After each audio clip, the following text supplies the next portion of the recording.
It is a beautiful day here in the Pacific Northwest. It's Cinco de Mayo, and it's 87, or at least it was this afternoon, and I spent the whole weekend making rounds. So I'm going to do this podcast in the evening on my front porch. The upside, I get to be outside. The downside, well, you may hear birds. You may hear cars go by. You'll certainly hear some goddamn barking dogs, because it's a rule in my neighborhood that if you have a dog, it has to bark 24/7. Is it any wonder I hate dog owners? But rather than ranting about pets, which I did on my science-based medicine blog entry this week, we're going to talk about the endless joys of pus. Yes, another Puscast covering the last 2 weeks of April 2013. I noticed none of you sent me a birthday card for my birthday last week. I'm so disappointed. With that in mind, we will move on to the literature. Now, I admit that my gaster is easily flabbered, but according to the editorial in the New England Journal of Medicine, 1/8 of the U.S. population, 40 million people in 2011, received a course of azithromycin. I mean, holy cannoli. The editorial was in context as to whether or not azithromycin is cardiotoxic and increases deaths in normal people. They had a recent article that showed that in people with underlying cardiac disease, there was an increased risk of cardiac death. In this study out of Denmark, you'll be happy to know that the use of azithromycin is not associated with an increased risk in the general population of young and middle-aged adults. You should just be leery about giving it to the old person with the underlying cardiac problem, especially people with QT prolongations. My younger son always refers to attractive women in his age group as QT pies. Maybe they shouldn't get azithromycin. I don't know. I have these rules of thumb, or rule of thumbs. One is that drugs are only half as good in the real world as the studies would indicate, and toxicities are always twice as much as one would expect from the clinical trials that led to their approval. I certainly never use new drugs unless I have no other choice, as I've learned over the years that new drugs can kill people at rates that may not have been detected in the clinical trials. As such, I never used trovafloxacin, and this week marked the first time that I have ever used the drug tigecycline, and I had no other choice under those circumstances. I say that because after tigecycline got released, they went back and looked at all-cause mortality and found that it was increased in tigecycline when compared to comparator agents when you combined all the studies. This was looked at again in a recent study, and they found that it was about 0.6% more in the tigecycline group. It was particularly present in ventilator-associated pneumonia, where the half of the tigecycline patients died versus 7% of the comparator group, but also showed up in bacteremia as well. So, I don't use new drugs, and I've never used tigecycline until this week. The downside is, since they're not developing any new antibiotics, I don't think that's going to be an issue anytime soon. I'm eating a root beer float between articles, and ooh, is it good. I've always wondered why root beer foams so much when it comes into contact with milk. I'll have to Google that later. One of the signs that your infection control program is morally bankrupt, in my opinion, is where you rely upon patient empowerment for hand hygiene, the OK to Ask program. Seriously, if you can't do your core competencies of washing your hands, rather than relying upon sick, scared, ill patients, perhaps maybe you should just pack it in and quit practicing medicine. You wouldn't fly on an airline whose motto was, "It's okay to ask if we have jet fuel in our tanks." Yet somehow it's okay to have a program where it's okay to ask if we have done our hand hygiene. There's an article that addresses this issue, recently published, that patients do like to be empowered to remind their providers that it's okay to ask them if they've washed their hands. However, I think they should never need to.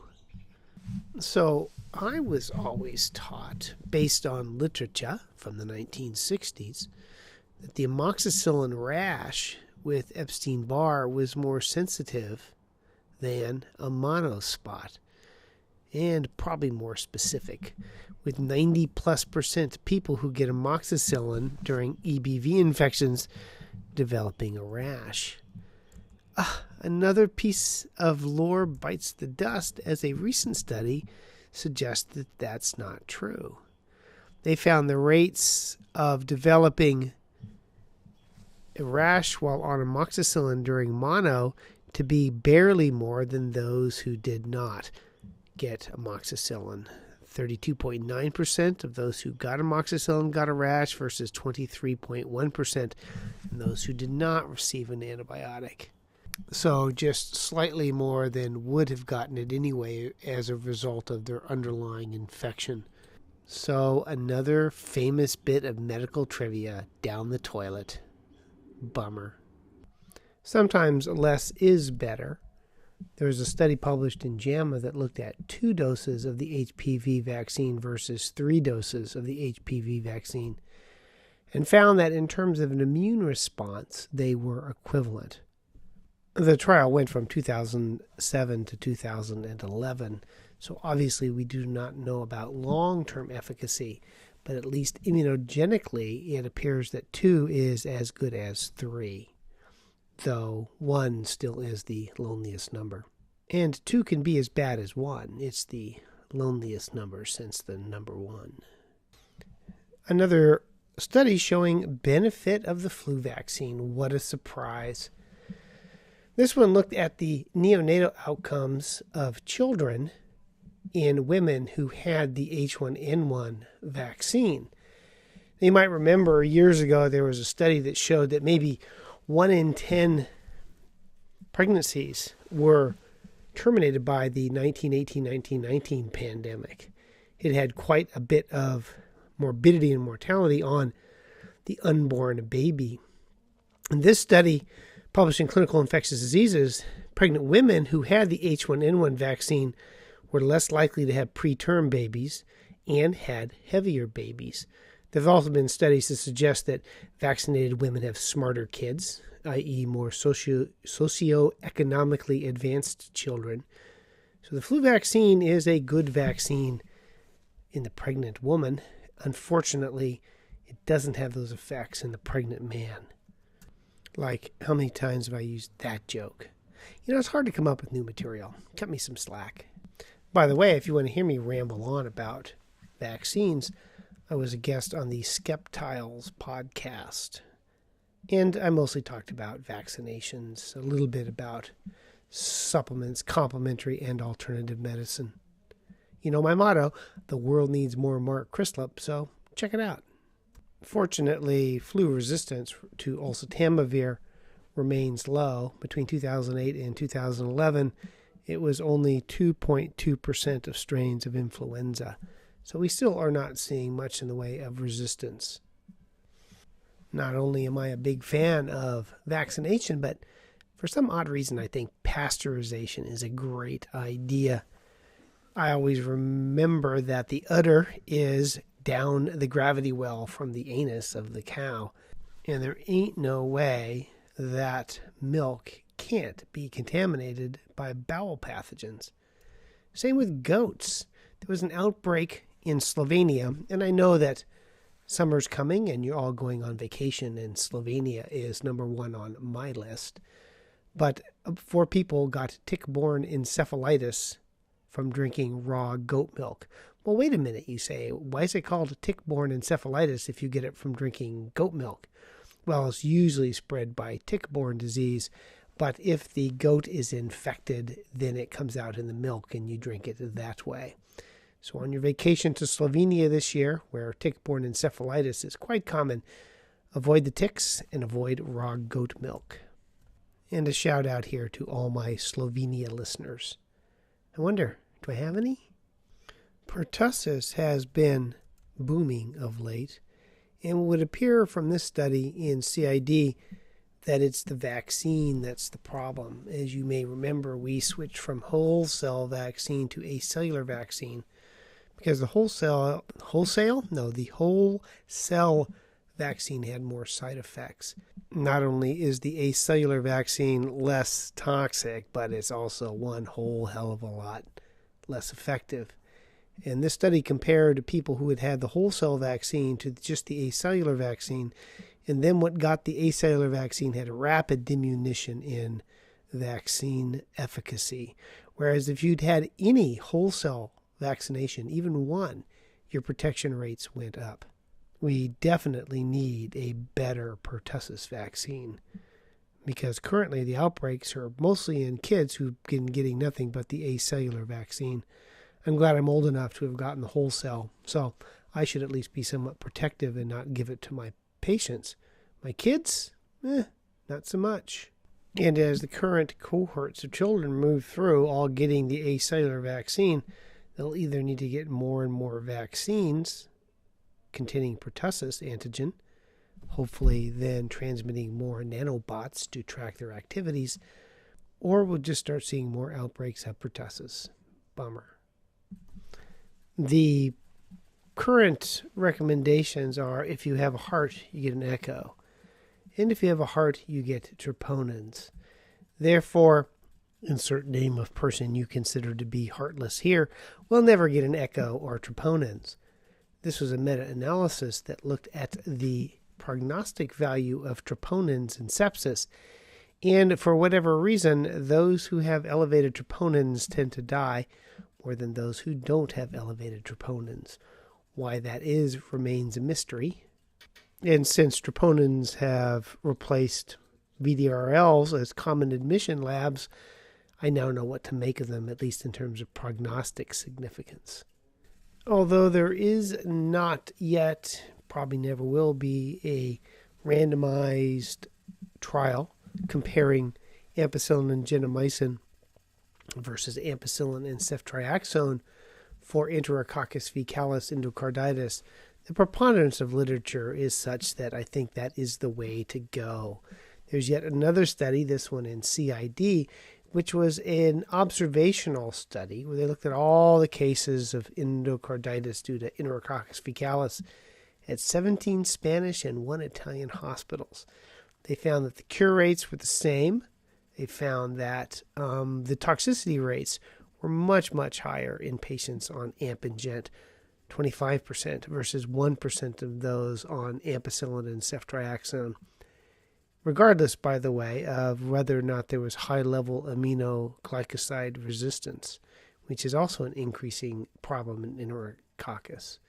The combination in the test tube is oddly synergistic, given that most Enterococci are resistant to most cephalosporins. My take on the literature, and your mileage may vary, is that E. faecalis endocarditis and perhaps other serious enterococcal infections are best treated with a combination of AMP and ceftriaxone. One of the things that gripes my cookies about infection control is they call C. difficile hospital acquired, which implies we gave the C. difficile to the patient. Given the ubiquity of this organism in food, you wonder how much C. diff is acquired in the hospital, not because it's transmitted by the hands, but because it's transmitted by the diet. And there have been studies to show that while patients get C. difficile in the hospital, they don't acquire it in the hospital. This gets to the point with the study that looked at asymptomatic C. difficile colonization, and they screened 320 people using the PCR and found that 1 in 10 patients had C. diff in their stool at admit. If they were to get antibiotics, such as quinolones or clindamycin, they would get their C. difficile and they would have acquired it in the hospital. There needs to be different terminology for C. difficile, since patients certainly get symptomatic for the disease whilst they're in the hospital. That doesn't mean they got the bug from us. There are those things that I find interesting in my specialty, and actually there are a couple things I don't find all that interesting, like hepatitis C treatments. But one of the things that I find incredibly fascinating is the interactions of the microbiome and its effects upon human beings. like its effects on obesity or infectious disease risk, or even, well, I'll be darned, cardiovascular disease. So it turns out that there's a bunch of molecules which, if in your blood, increase your risk of coronary artery disease. They are the soon-to-be mispronounced trimethylamine N oxide, which is a proatherosclerotic metabolite that is a result of gut microbiome metabolism. And it turns out that people who eat a lot of phosphatidylcholine that then is turned by the intestinal microbiota into trimethylamine N oxide, or TMAO, have increased risks of coronary artery disease. So like I say, I need to come up with the microbiome diet. Not only will you lose weight with it, but you can lose your risk for cardiovascular disease. This is a genius idea that I really need to get working on. I just need to come up with the right microbiota diet that will support gut health. Ooh, I got the phrase down, don't I? It supports gut health, preventing phosphatidylcholine from being turned into TMAO and decreasing your cardiovascular risk. I shall be a millionaire in no time. Be on Oprah and everything. Yes, I know Oprah's no longer on television. And even the penis has its own small microbiome. Well, maybe I shouldn't use that particular adjective. I might make some people feel inadequate. But after circumcision, there is a decrease in the microbiome that leads to a decrease in the number of anaerobic species. And that maybe this is the reason that circumcision is protective against acquiring HIV and perhaps other infections. Because you don't have bacteria, you're not stimulating the local Langerhans cells to have more CD4 receptors that make HIV have a place to bind. So that is an interesting mechanism, since it has been known that circumcision decreases the number of CD4 binding sites for HIV. The fact that it may do it by way of decreasing the local microbiome is even more interesting. I keep harping at work that even in the era of MRSA, most cellulitis is due to strep, group A strep, group G strep, and that recurrent cellulitis is virtually always group A strep. This was a randomized trial published in the New England Journal where patients got 250 milligrams BID of oral penicillin or placebo, and those who were on the penicillin had a decrease in their recurrence of cellulitis, 22% versus 37% in the placebo group. It's interesting to see what was associated with failure rates. Having had prior cellulitis, having had edema, 0.06 p-value, and a BMI of greater than 33, 0.01 p-value.